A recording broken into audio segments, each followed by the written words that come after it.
Because the Kohen Gadol on Yom Kippur, where is he going into? Once a year, through the whole Torah process, where's the Kohen Gadol going into? He goes into Kodesh Kodashim. What's in the Kodesh Kodashim? The Aron. So the Kohen Gadol's whole effort and everything on Yom Kippur is to go into Kodesh Kodashim where the Aron's there. So it's muchach in the Avodah of Yom Kippurim that there's no greater place. There's no greater place than Torah. Torah is lifnai v'lifnim. The Nefesh HaChaim says that the Aron Kodesh, he says the Mishkan represents a person's body. And he says the Kodesh Kodashim represents a person's heart, a person's life. And what I would say is, unique about our yeshiva is that it's regular starim of yeshiva, but it's very unique that it's very much leiv, it's very much heart. Our mahalach is no chitzonius, no twisting your arms to come, to learn, to shtag, no twisting people's arms, because you twist their arms, they'll show up, they'll learn, but it's not going to go into the heart. It's not going to go into the leiv. The bakrim we have, as the Rav will tell you, we have such nice bakrim. One of the Balbatim in town, he met one of the boys, I won't say which one, but he said, I'm looking for my daughter, I want a boy like this. Because the boys are so nice, and they're so sincere, and they're so authentic. No fake, no fluff, nothing, no fake, no nothing. There's no, I'm better than you because I'm smarter, I'm better than you because I dress better than you. None of that. The Bakrim are beautiful Bakrim who treat each other with respect, with dignity. And, I'm not from Passaic, but the Ilam here probably knows, somewhat familiar with the Rebbeim. The Rav Shlita, Reb Shia Stern, Reb Ephraim Weller, Reb Zevi Holland, Reb Starnar, Reb Paul Steiner. We have just incredible Rebbeim, and the Bakrim are fortunate to have such Rebbeim. And it's a really beautiful Makom Torah. Everyone's invited, anytime. Your BTU, come downstairs, stop by. But thank everyone for your chizuk and coming and all your support. And we should only be zeicha to grow and steig together. And with that, ask the Rav Shlita to share with us a few words.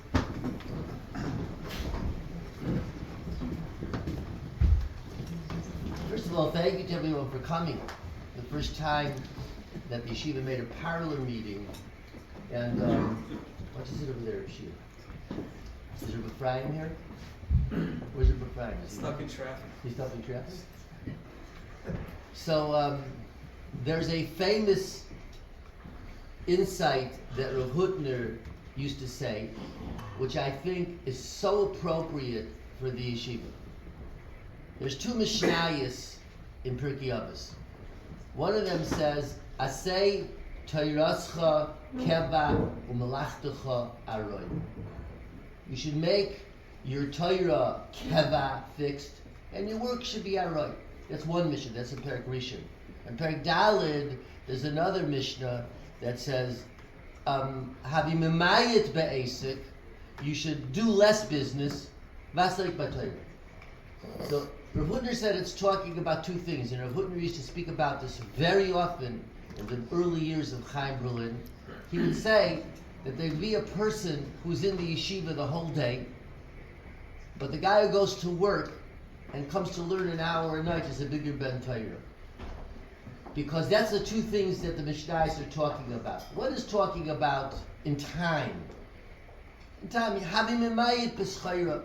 Don't do so much business. Don't go to business so much. Find time to learn. You know what I mean? That's that Mishnah. It's talking about time, how much time you're investing. But the first Mishnah, which says Asay Torascha Keva Umelachtecha Aroy, is not talking about time. It's talking about how you relate to it, importance in life. What does it mean to you? That 1 hour that you come to learn could be more important to you than the person who's sitting all day. Putin used to say it all the time. I heard this years ago. So the definition is not always kamus, it's echus. The definition of who's a ben Torah is not always halavai. We should be zeicher to learn with the greatest dedication the whole day. When you have someone like that, you vaxos to be Rav Steinman. But what's most important, Rabbi Ephraim, I was waiting for you. Lou, sit over here, Rabbi Ephraim. We were talking all about you. Yeah, we were talking about what. Sit Ephraim right here.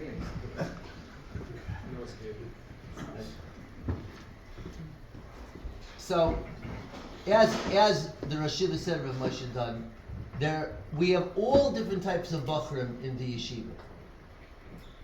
But there's one thing that they all have in common. You know, there's some bachrim that learn 3 starim a day.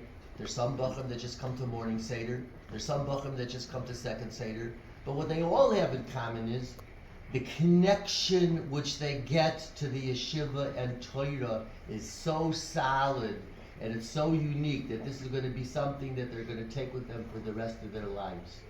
What Rav Hudner was talking about, Asay Torascha Keva, that's something which Yeshiva Ohr Yitzchok gives. Now I was really astounded that one of the Yungalite that learned from us, he lives in Flatbush, and he came tonight. He's right over here, Levi Spitzer. And Moshe Schmelzer I saw over there. They what? I'm still in yeshiva. You're still in yeshiva? Are you? Moshe comes Thursday night to Parsha. He comes Thursday night? Okay. So the time that you spend in yeshiva, of course, we want that you should cover ground, you should make a siyum, you should learn halacha, you should become knowledgeable.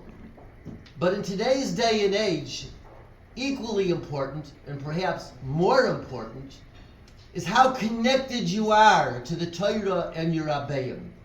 The Rabbeim in this yeshiva are so special. When I walk in and I see the Bachrim learning with these Rabbeim, each and every one of them, they don't want to actually be Mavazah them Barabim. I mean, everybody knows that Rav Moshe Dunn has Svarim that are learned in hundreds of yeshivas worldwide. I think he's even appears in the pages of the Ated. What is it, the Ated or Avadia? Which one is it?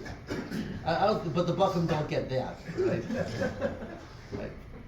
But the other Rabbeim, they're sitting over here, they don't want that I should mention their names. I walk into the yeshiva Rabbi side sometimes, and I take a look at the Bachrim relating to these Rabbeim, and I say, what a schus those Bachrim have to be together with these Rabbeim. That's pashut mamish how I feel. Not for the parallel meeting, Rabbi side. This is something that gives me a chizuk every day. I look at these Bachrim, and I say, isn't that true? Is it true, David? Is it true? 1,000%. Is it true? Is it true? It's a 1,000%. I see the connection going into them. Oh, look who's here. Shmuel, come here. All the way from Far Rockaway. Come on. Is it true, Shmuel? Tell me the truth. Is it true? Did you hear what I said? Yes. Is it true? The most true. It's the most true. Look, all the way from Far Rockaway. You're saying you're giving a $10,000 check. Why just that? I'm sorry, the runs is the match. That's it. Ever since the yeshiva has come to BTU, which I think was a great move for the city of Passaic, because guess what? There are a lot of Bachrim who grow up in this community who need this yeshiva. And it does something for them that no yeshiva on planet Earth will do for them. They'll come to the yeshiva, they'll get connected, the Torah will go into their bones, and the Torah will become a force in their life for the rest of their lives because they were zeicha to have these Rabbeim and be in this yeshiva. I don't know if I have to say anything more than that. I think I was Yaitzer. No, Jeter. Was I Yaitzer? 100%. I was a Yaitzer. So I want to thank everyone for coming. It's a gewaltige yeshiva. The Bachar are having a tremendous toelas, and every type of Bachar that comes there has the one thing in common. It doesn't make a difference. If you're there all day, one Seder, it doesn't make a difference. We have someone who comes once a week now. It doesn't make a difference. But what is the same is Asay Toras Chekava. The Torah becomes part and parcel of their life because of the Ruach and because of the Rabbeim, and the Rabbi Shalom should help. And I want you to, I tell this to my Balabatim all the time, I hold this as chus for BTU that the yeshiva is there. We're not doing them a favor. They think we're doing them a favor. Maybe some of my Balabatim think we're doing them a favor also. But I have to tell you, I've been Rav in BTU for 40 years. 40 years. Shavuos at night, if I get tired at 2 o'clock, I go downstairs to get some coffee, and you have a break from the Kol Torah. You go downstairs.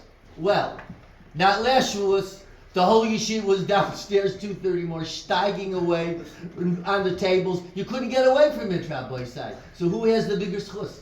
Are we doing them a favor, or are they doing us a favor? Wherever you turn, you go up to the Asashnachshim, now it's full of Bacham learning. So we have our own Seder, and we have the schus to have the Yeshiva Ohr Yitzchok there. The Eibush is helping that the Rabbeim from Ohr Yitzchok, the Eibush should give them gesund, and should give them koyach to continue what the Gewaltige Sache they're doing for the Bacham, and the community should take part of the grace and schus that they're having, and it's greatly appreciated. Shkoyach.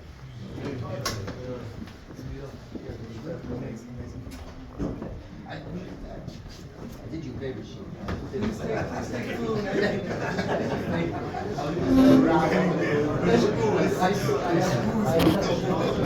I told you.